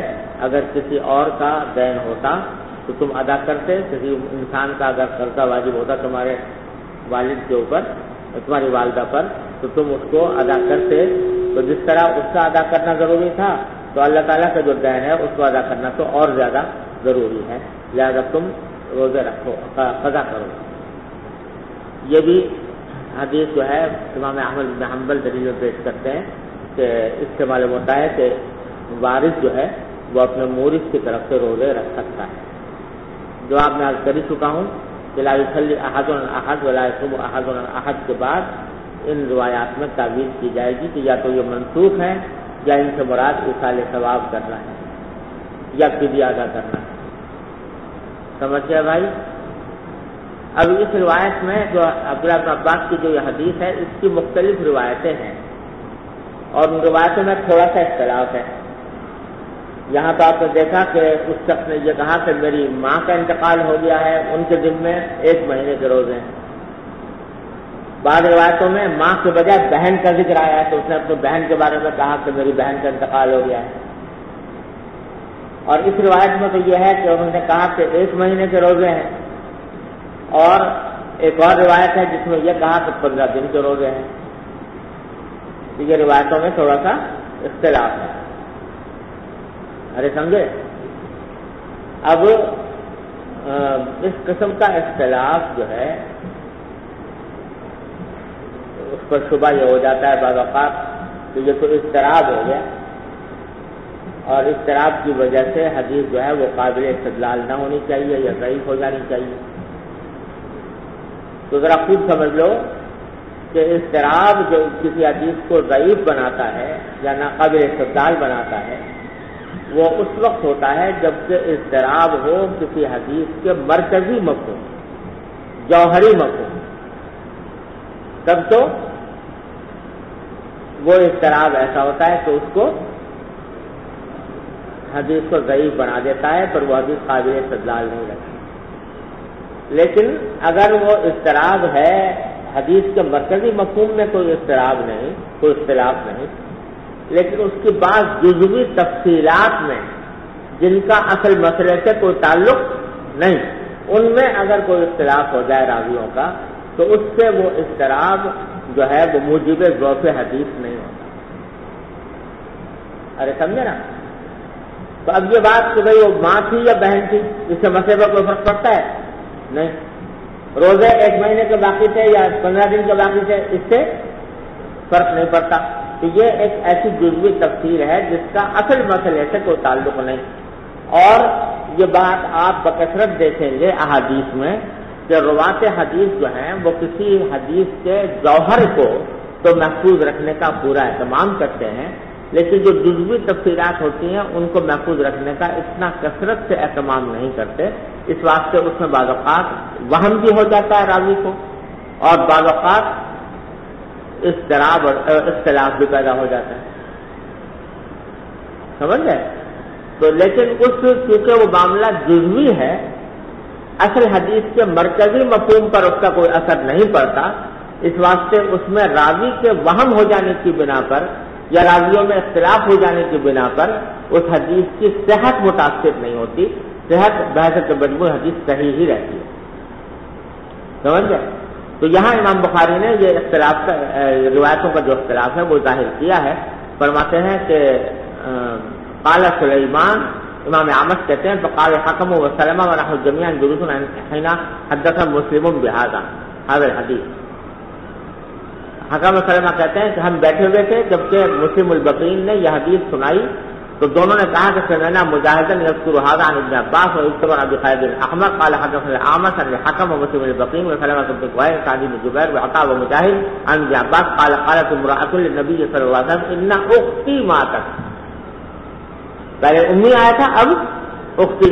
وقال يحيى وابو معاوية حدثنا الاعمش عن مسلم عن سعيد عن ابن عباس قالت امرأة للنبي صلى الله عليه وسلم ان امي ماتت. وقال عبيد الله الذي بن ابي انيس عن الحكم عن سعيد بن ابن عباس رضي الله تعالى عنهما قالت امرأة للنبي صلى الله عليه وسلم ماتت امي وعليها صوم النذر. اس روایت میں روزے کی نوعیت بھی متعین کر دی کہ روزے جو ہیں وہ رمضان کے نہیں تھے بلکہ نذر مانی تھی اس کے روزے واجب تھے. وقال ابو حریث حدثني مسلم عن ابن عباس قالت امرأة للنبي صلى الله عليه وسلم ماتت امي وعليها صوم 15 يوما. اس میں 15 دن کا ذکر آ گیا. یہ ہے وہ اختلاف جس کی وجہ سے امام بخاری نے یہ مختلف روایتیں ذکر کی ہیں. جی پڑھو بھائی. يحل فطر الصائم وأفطر أبو سعيد الخدري حين غاب قصة. جی ایک سوال ہے. جی فرمائیے. آپ جو نسائی کی حدیث میں آیا لا يصلي أحد عن أحد. ہاں آپ اس حدیث کے روز سے حج بدن میں جو 2 رکعت نماز پڑھی جاتی ہے اس کا کیا حکم ہے؟ کون سی نماز؟ حج بدن میں جو 2 رکعت نماز مقام ابراہیم میں پڑھی جاتی ہے. ارے میرے بھائی وہ جو میں نے عرض کیا نا کہ حج کی جو پوری عبادت ہے اس کے سارے ارکان اس میں جتنی بھی باتیں شامل ہیں وہ سب آ جاتی ہیں کیونکہ حج کی عبادت جو ہے وہ کیا ہے؟ وہ بدنی بھی ہے اور مالی بھی ہے. تو اس کے اندر جتنے بھی افعال آئیں گے وہ سب اسی کے تحت آ جائیں گے. اس میں نماز بھی آ جائے گی. اور وہ نماز کی حقیقت وہ تو تابع ہے طواف سے. اصل میں یہ ہے کہ طواف کیا اس نے میت کی طرف سے یا اصیل کی طرف سے. اور طواف کا ایک ضمنی حصہ 2 رکعتیں بھی ہیں وہ بھی اس میں شامل ہو. جی کوئی سوال ہے. جی تو یہ جو امام احمد رحمۃ اللہ علیہ کی دلیل ہے لا یصلی احد عن احد، امام احمد کی دلیل نہیں ہے یہ، یا جمہور کی دلیل ہے؟ جمہور کی دلیل ہے. اس کے اندر صحیح یہ استعمال ہے کہ یہ زندہ کے بارے میں ہو میت کے بارے میں نہ ہو، جبکہ یہ جو امام احمد رحمۃ اللہ علیہ کی دلیل ہے من مات علیہ وعلیہ الصیام، اس کے اندر اس بات کی وضاحت ہے کہ مردے کے بارے میں یہ ادا ہو سکتا ہے. اس کے اندر یہ ہاں یہ صحیح ہے، مطلب کہ یہی امام احمد کہتے بھی ہیں جو آپ کہہ رہے ہیں. لیکن جمہور کا کہنا یہ ہے کہ جو لفظ استعمال ہوئے ہیں اس میں مردے اور زندے کی کوئی تفریق نہیں ہے، وہ دونوں کو شامل ہے. لا یصلی احد عن احد ولا یصوم احد عن احد، یہ دونوں کو شامل ہے. مردے زندے کی کوئی تفصیل نہیں فرمائی آپ نے، تو اس واسطے وہ اس میں دونوں شامل ہیں. اور امام احمد بے شک یہی کہیں گے کہ وہ زندوں پر معمول ہے اور یہ مردے پر معمول ہے. تو ظاہر ہے دیکھو جتنے بھی اجتہادی اختلافات ہوتے ہیں اس میں کوئی بھی جانب ایسی نہیں ہوتی کہ جس کو باطل محض کہا جائے. تو ظاہر ہے کوئی دلیل ہوتی ہے جس کی وجہ سے کوئی امام مجتہد کسی کو قول کو اختیار کرتا ہے، اس کے پاس بھی کوئی نہ کوئی جواب ہوتا ہے. لیکن معاملہ یہ ہوتا ہے کہ کون سے مجتہد نے کس دلیل کو اپنے نزدیک زیادہ قوی سمجھا اور اس کو اپنا مذہب بنایا. جی جب ہم کسی مجتہد کے استدلال کے جواب میں کوئی دلیل پیش کرتے ہیں یا اس کے استدلال کا جواب دیتے ہیں تو اس کا مطلب یہ نہیں ہوتا کہ دوسرے کا جو استدلال ہے وہ بالکل باطل ہی ہے. بہرحال وہ اس میں بھی وہ بھی ہے، اگر وہ اس میں کوئی گنجائش نہ ہوتی تو امام مجتہد اس کو اختیاری کیوں کرتے؟ کچھ نہ کچھ وجہ تو ہوتی ہے. لیکن یہ ہوتا ہے کہ کس مجتہد نے کون سی دلیل کو زیادہ قوی سمجھا اور اس کو اختیار کیا. جی وبه قال حدثنا حميدي قال حدثنا سفيان قال حدثنا هشام بن عروة قال سمعت أبي يقول سمعت عاصم بن عمر بن الخطاب عن أبيه رضي الله تعالى عنه قال قال رسول الله صلى الله عليه وسلم إذا أقبل الليل من ها هنا وأدبر النهار من ها هنا وغربت الشمس فقد أفطر الصائم.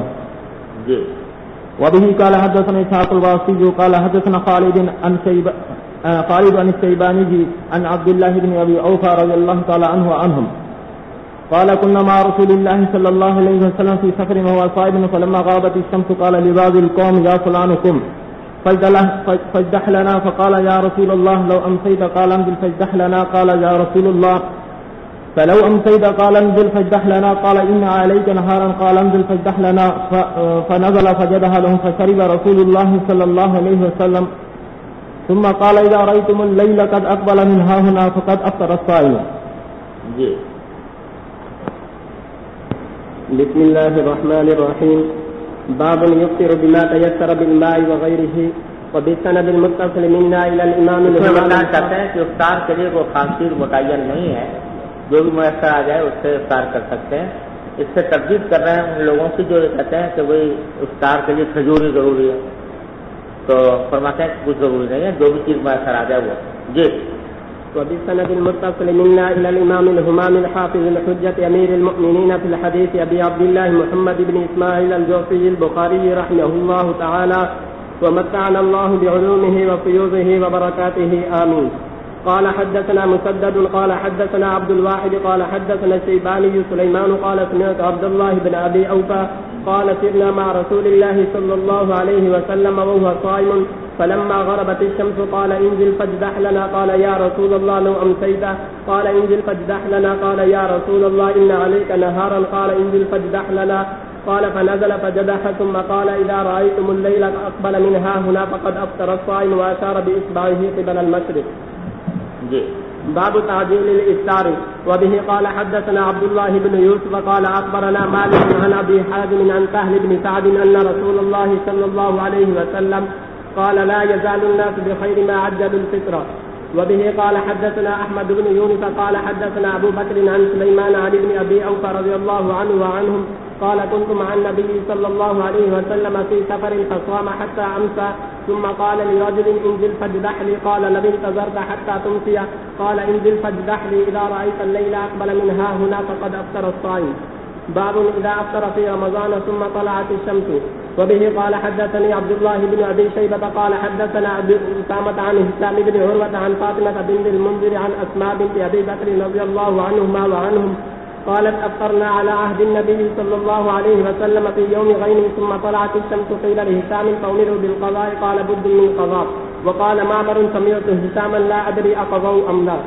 باب صوم. حضرت اسماء بنت ابی بکر رضی اللہ تعالی عنہ فرماتی ہیں کہ افطرنا علی عہد النبی صلی اللہ علیہ وسلم في یوم غیم. حضور اقدس صلی اللہ علیہ وسلم کے عہد مبارک میں ایک مرتبہ ہم نے افطار کر لیا ایک ابر آلود دن میں. آسمان پر ابر تھا، بادل تھے، تو جب ہمیں کچھ غالب گمان ہونے لگا کہ اب سورج غروب ہو گیا ہوگا تو ہم نے افطار کر لیا. افطار کرنا تھا کہ ثم طلعت الشمس، سورج نکل آیا. بعد میں پتہ چلا کہ ہم نے تو سورج کے غروب ہونے سے پہلے افطار کر لیا. قیل لہشام بن عروہ جو حدیث کے راوی ہیں ان سے پوچھا گیا کہ امروا بالقضاء، کیا ان کو قضا کرنے کا حکم دیا گیا جنہوں نے پہلے افطار کر لیا تھا؟ قال بد من قضاء، تو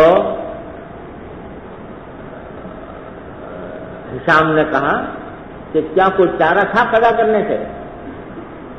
بدن یہ حمزہ استفہام کا یہاں پر محذوف ہے، یعنی اکان ہونا کا بدن من قضاء، کیا وہاں کا کوئی چارہ تھا قضا کرنے سے؟ یعنی قضا تو لازمی ہو گئی جب افطار کر لیا تو.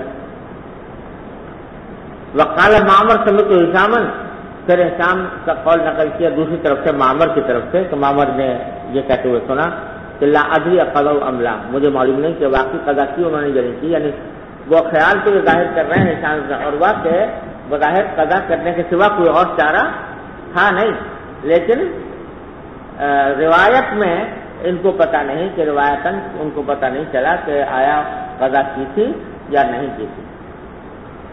اور یہی حنفیہ کا بھی موقف ہے، دلیل ہے کہ قضا واجب ہے ایسی صورت میں، سمجھے نا، قضا واجب ہے.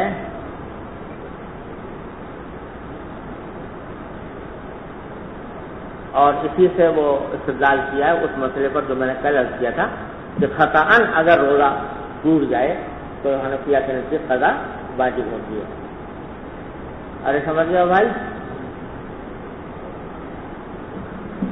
یہاں تو قضا واجب ہو گئی، اور اب ایسے مسئلے پیش آ جاتے ہیں کہ ان کا سمجھ میں نہیں آتا کہ اس صورت میں کیا ہونا چاہیے، یعنی اس کے بارے میں کوئی صریح حکم موجود نہیں ہے قرآن و سنت میں بظاہر یا فقہی کتابوں میں۔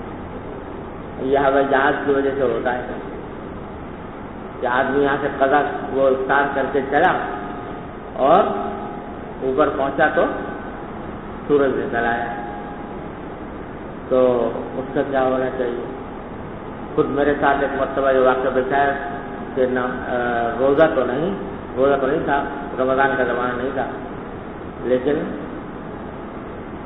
مغرب کی نماز پڑھی جہاز ہی میں، یہ بھی نہیں کہ زمین پر، جہاز میں نماز پڑھی، اور سورج غروب ہو گیا، نیچے روشنیاں نظر آنے لگی، اندھیرا آ گیا، اور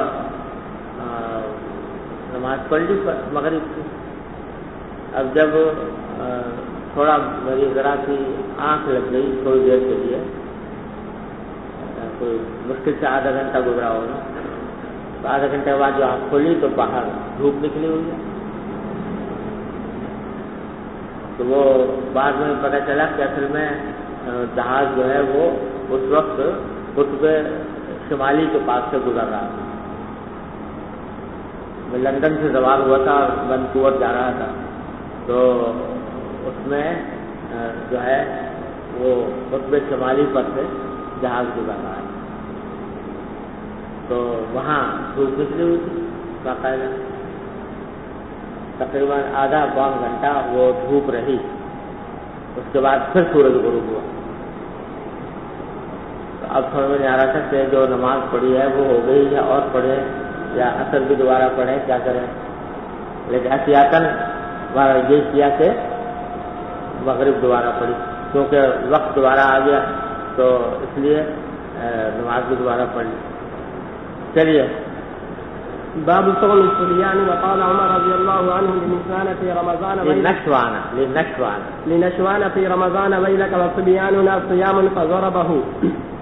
وبه قال حدثنا مسدد قال حدثنا بشر بن المفضل قال حدثنا خالد بن زكوان عن الربيع بنت معوذ رضي الله عنهما وعنهم قالت أرسل النبي صلى الله عليه وسلم غداة عاشوراء إلى قرى الأنصار من أصبح مفطرا فليتم بقية يومه ومن أصبح صائما فليصم.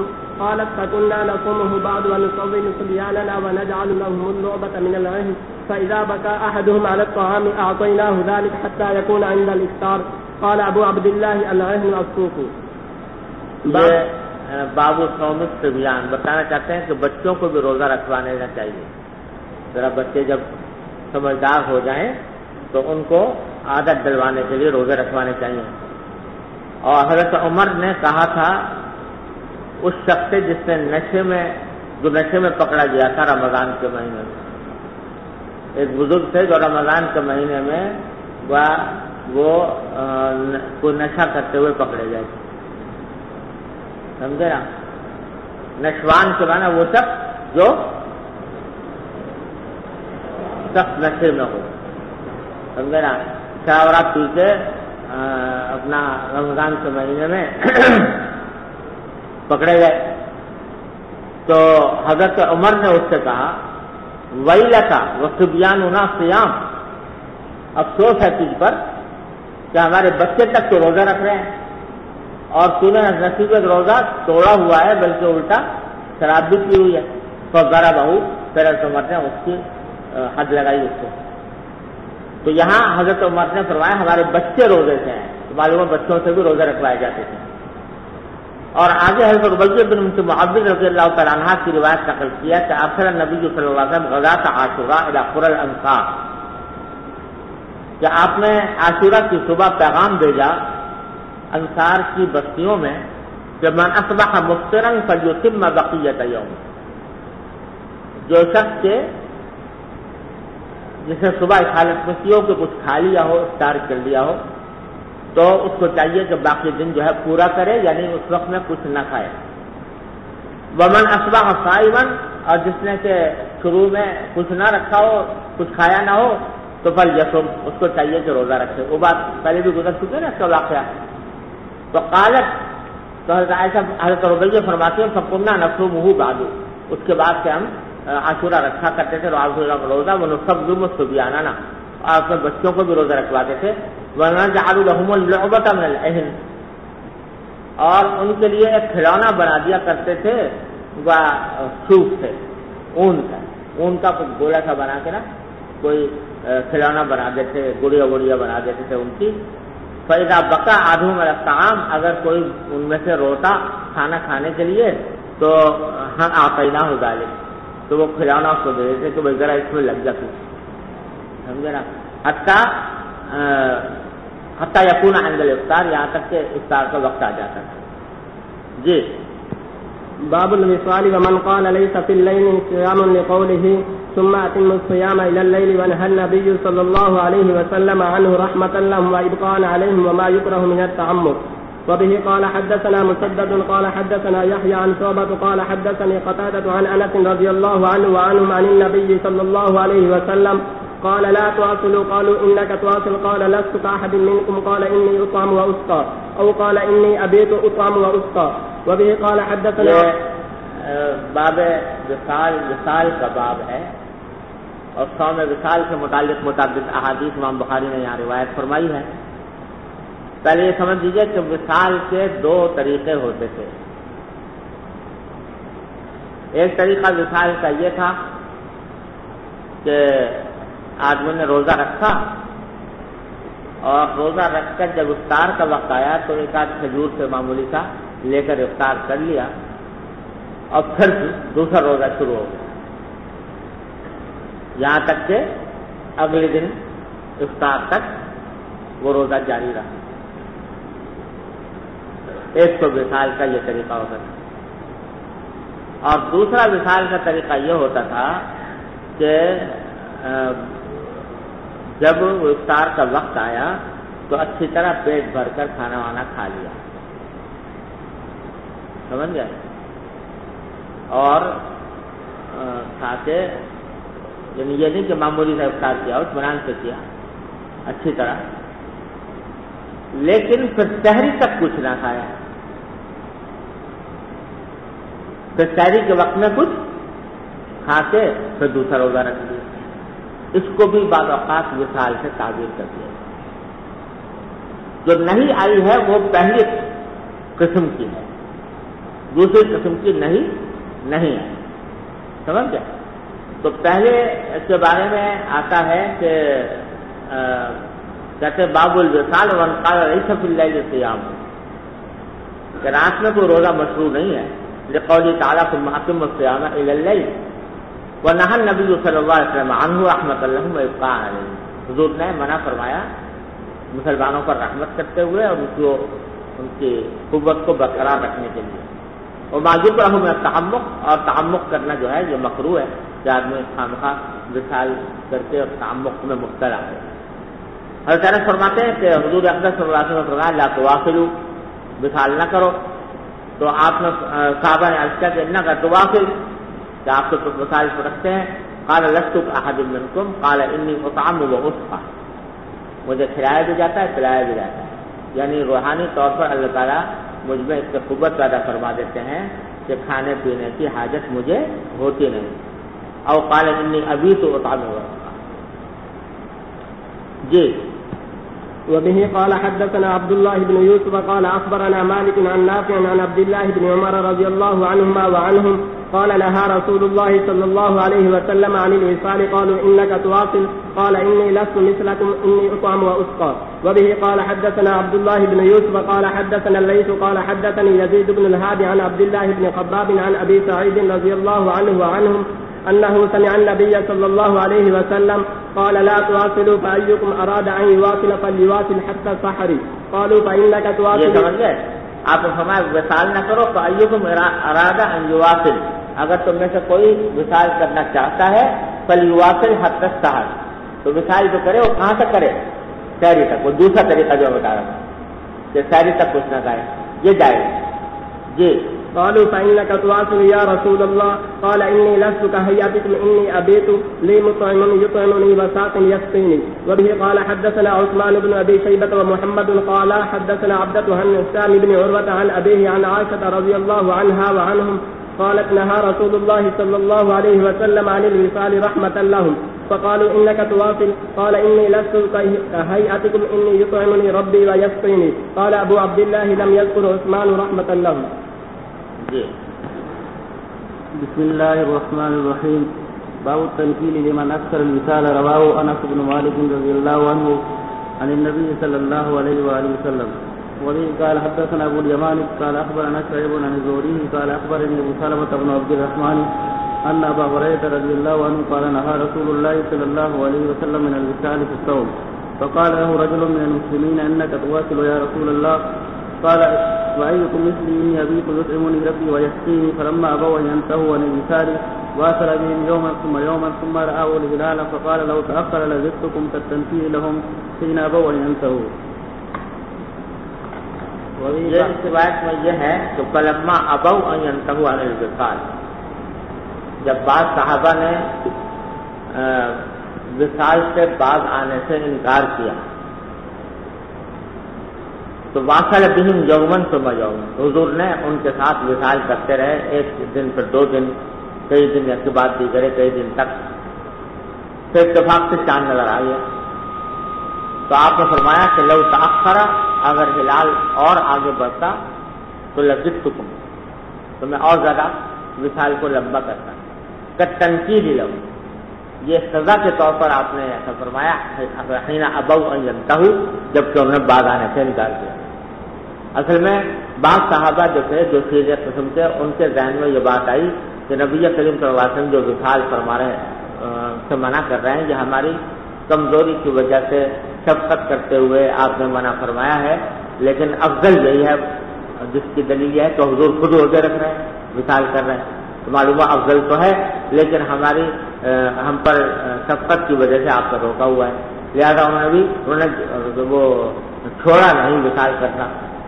تو حضور اکرم صلی اللہ علیہ وسلم نے پھر دیکھا کہ اچھا جب یہ کرتے ہو تو چلو میں بھی لمبا کرتا ہوں. کئی دن تک تو مسلسل وصال کیا یہاں تک کہ چاند نظر آ گیا. تو آپ نے فرمایا کہ اگر چاند نظر نہ آتا تو میں ابھی اور لمبا کرتا تاکہ تمہیں ذرا قدر عافیت معلوم ہوتی کہ کس طرح ہوتا ہے. جی. وبه قال حدثنا يحيى قال حدثنا عبد الرزاق عن معمر عن حمام انه سمع ابا هريره رضي الله عنه عن النبي صلى الله عليه واله وسلم قال اياكم والوصال مرتين. قيل انك تواصل قال اني ابيت يطعمني ربي ويسقيني فاغلقوا من الاعمال ما تطيقون.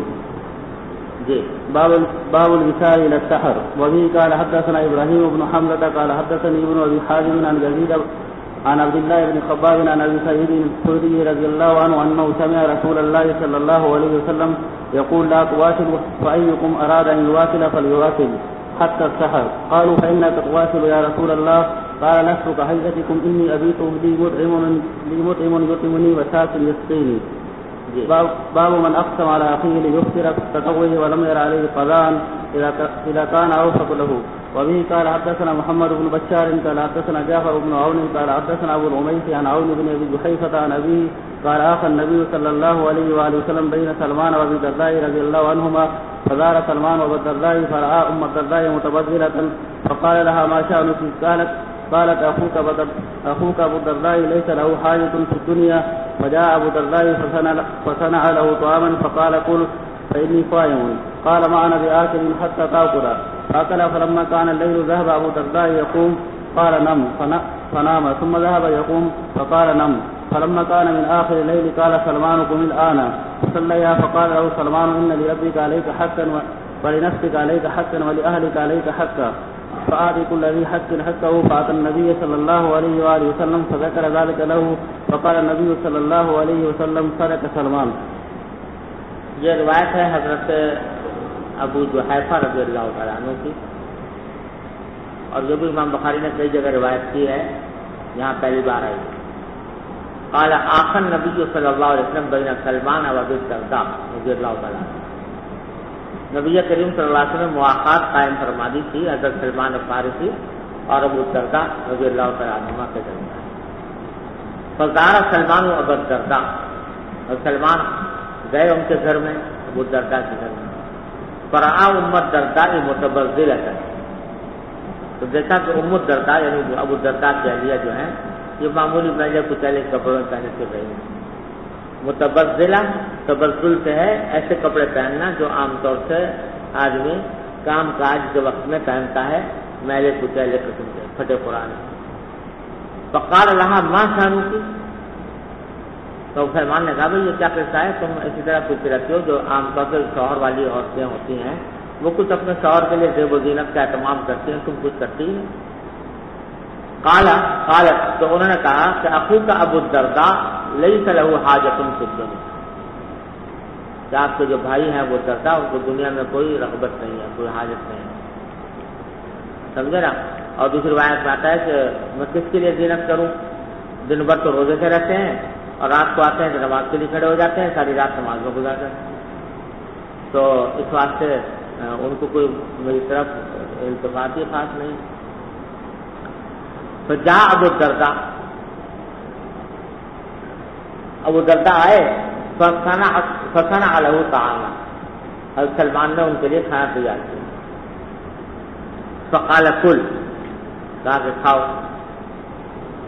فإني صائم، تو انہیں کہا حضرت ابو الدرداء نے کہ تم کھا لو بھائی میرا تو روزہ ہے۔ قال، تو سلمان نے کہا ما انا بآكل حتى تأكل، میں نہیں کھاؤں گا جب تک تم نہیں کھاؤ گے۔ فأكل، تو ابو الدرداء نے بھی پھر روزہ توڑ دیا اور کھا لیا۔ فلما كان الليل ذهب ابو الدرداء يقوم، رات کا وقت ہوا تو ابو الدرداء جو ہیں وہ اپنا مصلی بچھا کے کھڑے ہونے لگے نماز کے لیے۔ قال نم، اور سلمان نے کہا سو جاؤ، فنام، تو ان کی تعمیل میں سو گئے۔ ثم ذهب يقوم، پھر تھوڑی دیر کے بعد کھڑے ہونے لگے نماز کے لیے۔ فقال نم، اور سلمان نے کہا کہ پھر سو جاؤ۔ فلما كان من آخر الليل، جب آخری وقت آیا رات کا، قال سلمان، تو سلمان نے فرمایا قم الآن، اب کھڑے ہو جاؤ۔ فصلى، دونوں نے نماز پڑھی تہجد۔ فقال له سلمان، اس وقت سلمان نے ان سے کہا ان لربك عليك حقا ولنفسك عليك حقا ولأهلك عليك حقا فأعط كل ذي حق حقا، سب کے حق ہے تمہارے ذمے، تمہارے جان کا بھی حق ہے، تمہارے گھر والوں کا بھی حق ہے، پروردگار کا بھی حق ہے، تو ہر حق والے کو اس کا حق دو پورا، یہ نہیں کہ ایک طرف دھل گئے تو دوسری طرف کو نظر انداز کرتی۔ فأتى النبي صلی اللہ علیہ وسلم، حضرت ابو الدرداء حضور کے پاس گئے، فذكر ذلك له، اشارت کے ساتھ سنایا کہ میرے ساتھ سلمان نے یہ کیا۔ فقال النبي صلی اللہ علیہ وسلم صدق سلمان، سلمان نے سچ کہا۔ تو حدیث کا جو اصل علم ہے جو اس سے حاصل ہوتا ہے وہ تو یہی ہے کہ فأعط كل ذي حق حق، اللہ تعالیٰ نے ہر ایک کے حقوق رکھے ہیں، اللہ کے بھی حقوق ہیں، بندوں کے بھی حقوق ہیں، اپنے گھر والوں کے بھی حقوق ہیں، تو ان سب کو لے کر چلنا یہ ہے دین۔ یہ نہیں کہ کسی ایک جانب کا شوق ہو گیا وہ اس طرف چل پڑے اور دوسری جانب جو ہے وہ نظر انداز ہو گئی، سمجھے نا، کسی ایک جہت کا شوق ہو گیا کہ ہمیں تو یہ کام کرنا ہے، اب اس کام کے پیچھے تو لگے ہوئے ہیں شوق و ذوق سے اور 200 کروڑ سے، لیکن دوسرے پہلو نظر انداز ہو رہے ہیں کہ گھر والوں کا حق بہت ہو رہا ہے، اپنے نفس کا حق بہت ہو رہا ہے، اپنے ملنے جلنے والوں کا حق بہت ہو رہا ہے، ایسا اقربا کا حق بہت ہو رہا ہے، اور آدمی عبادت میں لگا ہوا ہے یا کسی اور ایسے دینی کام میں لگا ہوا ہے کہ جس کا اس کو ذوق شوق ہے، سمجھے نا۔ ہمارے حضرات فرمایا تھا، ہمارے شیخ فرمایا کرتے تھے کہ شوق پورا کرنے کا نام دین نہیں، اتباع کا نام دین، سمجھے نا، شوق پورا کرنے کا نام دین نہیں ہے، دین نام ہے اتباع کا۔ جس وقت میں جو مطالبہ ہے دین کا اس وقت میں وہی کام کرنا دین ہے، اس کو چھوڑ کر کسی اور جانب چلے جانا اپنے شوق کی وجہ سے یہ دین بہت بڑا علم ہے جو یہ حضرت سلمان رضی اللہ تعالیٰ عنہ کے اس حدیث سے حاصل ہوا۔ اللہ تعالیٰ اس کی صحیح فہم ہمیں آپ کو عطا فرما دے اور اس پر عمل کی توفیق عطا فرما دے کہ غلو کسی کام میں بھی اللہ تعالیٰ کو پسند نہیں. ہر حقدار کو اس کا حق ادا کرو اور پھر سب کے ساتھ سب کو ساتھ لے کر کرو. اصل پیغام تو حدیث کا یہ ہے اور یہ بہت بڑا پیغام. یہ آ جائے تو سمجھ لو کہ دین کی صحیح سمجھ حاصل ہو گئی. اللہ تعالیٰ کا توفیق عطا کرے. لیکن یہاں امام بخاری کے لانے کا منشا یہ ہے ایک فقہی مسئلے پر استدلال کرنا ہے. وہ یہ کہ جب کسی شخص نے روزہ رکھا ہوا ہو, سمجھے نا, روزہ رکھا ہوا ہو اور دوسرا بھائی اس سے کہے کہ نفلی روزہ رکھا ہو, نفلی روزہ, دوسرا بھائی اس سے کہے کہ میں اب افطار کر دو, میرے ساتھ کھانا کھاؤ, یا قسم دے دے اس کو, میں قسم دیتا ہوں کہ تم میرے ساتھ کھانا کھاؤ. تو امام بخاری کہتے ہیں کہ اس کے لیے افطار کرنا جائز, ایسے نفلی روزہ توڑ دینا جائز ہے اور اس کی قضا بھی واجب نہیں. امام بخاری کہتے ہیں. امام شافعی کا مسلک بھی یہی. حنفیہ یہ کہتے ہیں کہ کسی مسلمان کی دعوت کو قبول کرنے کے لیے اگر نفلی روزہ توڑے کوئی جائز ہے, لیکن قضا توڑنے کے جواز میں تو متفق ہیں. حنفیہ, شافعیہ, امام بخاری سب کہتے ہیں کہ ایسی صورت میں جب کہ کوئی جو آدمی دعوت دے رہا ہو کہ میرے ساتھ آ کے کھانا کھا لو, خاص طور سے جب کہ قسم کھا لی ہو اس میں, سمجھے نا, تو روزہ توڑنا جائز. البتہ حنفیہ میں, شافعیہ میں, امام بخاری میں فرق یہ ہے کہ یہ حضرات کہتے ہیں کہ قضا واجب نہیں اور حنفیہ کا کہنا ہے قضا واجب ہے. حنفیہ کو اصول شروع سے پڑھتے چلے آ رہے ہو, یہ ہے کہ نفل شروع کرنے سے واجب ہو جاتی ہے. لا تبطلوا اعمالکم اس کی دلیل ہے. اور اس خاص روزے کے باب میں حنفیہ کی دلیل ترمذی میں حدیث ہے جو آپ پڑھیں گے, حضرت عائشہ سے حفصہ کی روایت ہے. حضرت حفصہ کہتی ہیں کہ ہم دونوں نے, میں نے اور عائشہ نے روزہ رکھا تھا اور اثناء روزہ میں کوئی کھانا آ گیا, ذرا کھانا تھا مزیدار جس کی طرف ہم دونوں کو رغبت ہوئی, تو ہم نے وہ روزہ توڑ دیا اور وہ کھانا کھا لیا. کر تو لیا لیکن بعد میں خیال آیا کہ ہمیں رسول کریم صلی اللہ علیہ وسلم سے پوچھنا چاہیے کہ ایسے میں کیا کرنا چاہیے, تو قضا واجب ہے نہیں ہے, کیا ہے. تو ہم نے طے کیا کہ جب حضور اقدس صلی اللہ علیہ وسلم تشریف لائیں گے تو ہم مسئلہ حضور سے پوچھیں گے اور پوچھ کر اس کے مطابق عمل کریں گے. حضرت حفصہ کہتی ہیں کہ ابھی حضور داخل ہی ہوئے تھے گھر میں کہ حضرت عائشہ آگے بڑھ گئی. وکانت ابنۃ ابیہا, وہ اپنے باپ کی بیٹی تھی, سمجھے نا, یعنی مطلب یہ کہ بہت ہر کام میں آگے بڑھنے والی تھی. تو وہ آگے بڑھ کر انہوں نے نبی کریم صلی اللہ علیہ وسلم سے مسئلہ پوچھ لیا. تو آپ نے پوچھا کہ یہ جو تم نے روزہ رکھا ہوا تھا تو کیا یہ کوئی قضا کا روزہ تھا؟ حضور نے کہا کہ نہیں, قضا کا نہیں تھا, یہ تو نفلی روزہ تھا. تو آپ نے فرمایا فقضیا یومن آخر مکانہ, کیا اس کے بدلے میں ایک دوسرا روزہ رکھا. تو یہاں صراحت ہے کہ ان دونوں نے کہا کہ نفلی روزہ تھا اور حضور اقدس صلی اللہ علیہ وسلم نے قضا کا حکم دیا. اس سے معلوم ہوا کہ نفل کی قضا واجب ہے. سمجھ گیا بھائی. اور یہاں حضرت سلمان رضی اللہ تعالیٰ عنہ نے روزہ توڑوایا ابو الدرداء رضی اللہ تعالیٰ عنہ سے. ابو الدرداء نے توڑا بھی, اگرچہ یہاں قضا کا ذکر نہیں ہے لیکن عدم ذکر عدم شے کو مستلزم نہیں ہوتا. لہذا محض اس بنا پر اسے استدلال نہیں کیا جا سکتا کیونکہ راوی نے اس کو ذکر نہیں کیا. جس کی بات ذکر کرنا چاہتا ہے راوی وہ کرتا ہے. اصل مقصود جو تھا حدیث کا بیان کرنا وہ یہ تھا کہ ہر چیز کا حق ہے, وہ بیان کرنا مقصود تھا. تو باقی تو ہر تفصیل بیان کرنا مقصود نہیں تھا, اس واسطے قضا کا ذکر نہیں آیا یہاں پر. تو اس سے یہ استدلال کرنا درست نہیں ہے کہ قضا واجب نہیں ہے. ارے سمجھ گئے بھائی. وصلی اللہ تعالیٰ علیہ وسلم.